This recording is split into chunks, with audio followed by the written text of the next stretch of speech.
Good morning and welcome to another Melvin Nicholson photography video blog. Now this morning I have pulled up to a lovely little loch that sits just in the foreground of Stadt Pollak here in Assynt, very far northwest section of Scotland. Now the weather this morning is a little hit and miss as per usual, but when it hits, the light is sublime. So I just thought I'd do a little quick video really just to show you A, what I'm shooting, and B, how I'm shooting it. Now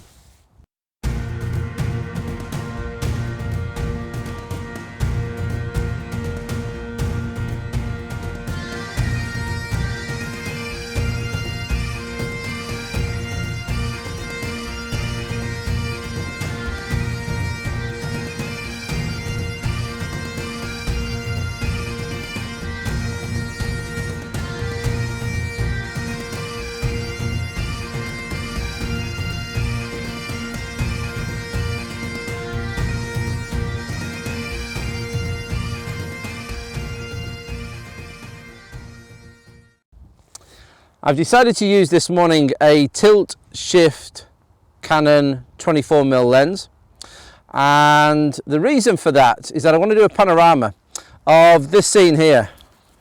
So I want to take a photograph of this mountain peak, Stadt Pollak in the background, and this wonderful little plastic boat here with some foreground. Now I can either take a 16-35 shot and get a panorama in one whole shot. That's fine, no problem at all. But I actually tend to stitch several images together. Now normally I take them on my 24-70. I do them in a vertical portrait format. I overlay each shot 30%, put them into Photoshop CC and let it work its magic. And that's great because then you end up with an image that's very large, very easy to print, will probably cover 3, 4, 5 foot on your wall with no loss of quality.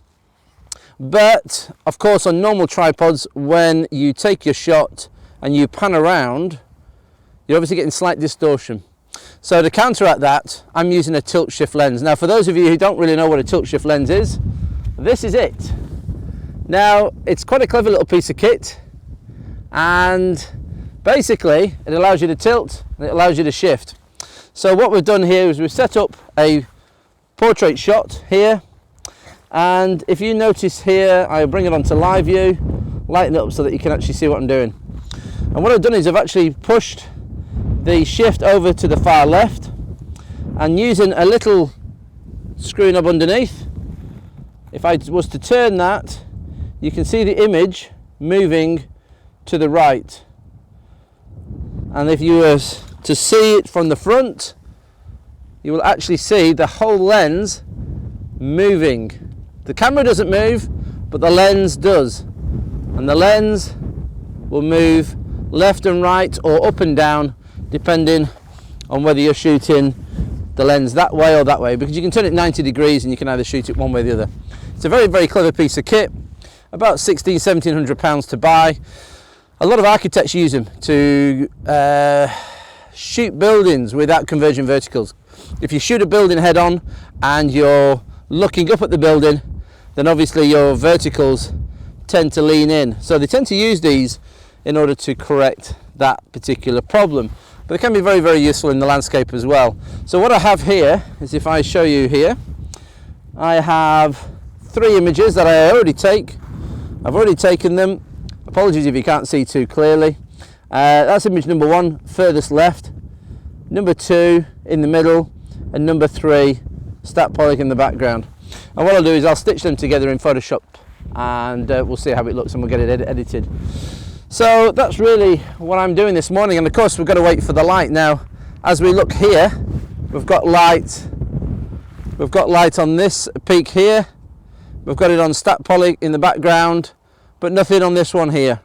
Now the shot that I've got 3 of the 3 peaks lit. That's absolutely fine, but actually, you know, it would work with just 2 of them. As long as there were the 2 main mountain peaks, that would work absolutely fine.